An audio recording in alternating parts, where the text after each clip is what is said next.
அம்மா ஆ என்னாச்சு? யாரை தேடுறீங்க? ஒரு மாதிரி டென்ஷனா இருக்கீங்க. ஒண்ணும் இல்ல ராகவ். கொஞ்ச நேரத்துக்கு முன்னாடி தான் டாக்டர் மித்ரா வந்திருந்தாங்க. வந்தவங்க உடனே அசோக்க பார்க்கணும்னு சொன்னாங்க.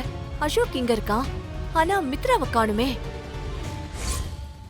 என்னம்மா சொல்றீங்க? ஆன்ட்டி மேரேஜ் வந்திருக்காங்களா? ஆமா ராகவ், வந்து கொஞ்ச நேரம் தான் இருக்கும். நான் உள்ள போயிட்டு வரதுக்குள்ள அவங்கள ஆளை காணும், அதான் தேடிட்டு இருக்கேன். அப்படின்னா ஃபோன் பண்ணி பாருங்க.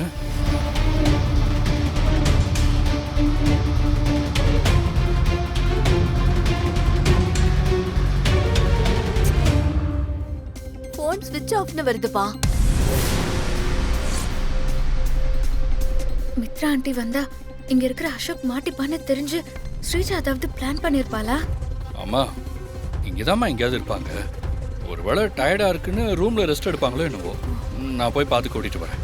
சரி, முதல்ல அவங்க எங்க இருக்காங்கன்னு பாரு. ஒருவேளை அவங்க தூங்கிட்டு இருந்தா டிஸ்டர்ப் பண்ணாம வந்துடு, காலையில பேசிக்கலாம்.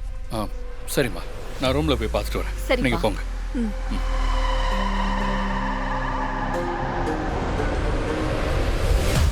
ராகவ், இசை, போன வேலை என்னாச்சு? அதெல்லாம் ஓகே தான். நீங்களும் அத்தையும் பேசினதை நான் கேட்டுட்டு தான் இருந்தேன். ஆமா இசை, நானும் அதைத்தான் யோசிச்சுக்கிட்டு இருந்தேன்.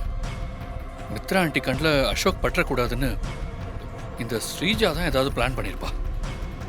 நானும் அதே தான் ராகவ் நினைச்சேன். எதுக்கும் நம்ம இங்க இருக்கிற ரூம்ல எல்லாம் ஆண்டி இருக்காங்களான்னு தேடி பாப்போமா? ஆ ஓகே இசை, நான் போய் நான் ரூம்ல போய் இருக்காங்களா பார்க்கறேன். பார்க்குறேன்.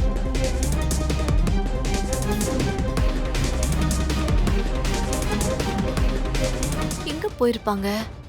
எங்க தேடியும் ஆளை காணோம். அம்மா, ஆ? இங்க இருக்கிற ரூம்ல எல்லாம் செக் பண்ணிட்டேன். ஆனா ஆண்டி எங்கேயுமே இல்லையேம்மா. என்னடா சொல்ற? இங்க இல்லனா மித்ரா வேற எங்க போயிருப்பாங்க? ஒருவேளை இங்க கம்ஃபர்டபுளா இல்லைன்ட்டு பக்கத்துல எங்கேயாவது ஹோட்டல்ல ரூம் எடுத்திருப்பாங்களோ? உங்ககிட்ட சொன்னா நீங்க விட மாட்டீங்க, அதான் சொல்லாமலே போயிருப்பாங்க. இல்ல ராகவ், நடக்கிறது அசோக்கோட கல்யாணம். அவங்க ஆசை ஆசையா வளர்த்தவங்க. அப்படி இருக்கும்போது டாக்டர் மித்ரா இப்படி வெளியில போய் தங்கியிருப்பாங்கன்றத என்னால ஏத்துக்கவே முடியல. எனக்கு ஏதோ பயமா இருக்கு. அம்மா, ராகவ், நீ என்ன ஏதுன்னு அவங்க ஃப்ரெண்ட்ஸ் கிட்ட விசாரிச்சுட்டு வா. சரிம்மா, ஓகே, நான் விசாரிக்கிறேன். உங்களை அப்பா கூப்பிட்டாரு, நீங்க போங்க. ஓ அப்படியா? ராகவ், ஏதாவது தெரிஞ்சுதா ராகவ்? இசை, இங்க இருக்கிற எல்லா ரூம்லயும் செக் பண்ணிட்டேன். ம். ஆண்டி எங்கேயுமே காணும். ஐயோ, நானும் தான் ராகவ். ஸ்டோர் ரூம் கூட விடாம நான் எல்லா இடத்துலயும் செக் பண்ணிட்டேன். ஆண்டி இப்படி எங்கேயுமே இல்ல அப்படின்னா எனக்கு என்னமோ ஸ்ரீஜா அவங்கள ஏதாவது பண்ணிட்டாலோன்னு ரொம்ப பயமா இருக்கு.